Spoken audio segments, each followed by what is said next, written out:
నా భారమంతా నువ్వు మోసినావు, నన్నెంతగానో హెచ్చించినావు.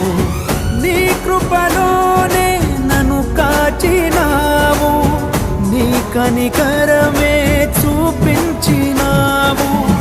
నా హృదిలోనే నీ వాక్య ధ్యానం, నా మదిలోనే నీ నామస్మరణం. నిన్నే ఆరాధించి నీ దయలోనే జీవించి, నిన్నే పూజించి నీలోనే తరించి, యేసయ్య నీ ప్రేమ నా సొంతము, నాలో నా పలికిన స్తుతి గీతము. యేసయ్య నీవేగ తొలి కిరణము, నాలో నా వెలిగిన రవి కిరణము.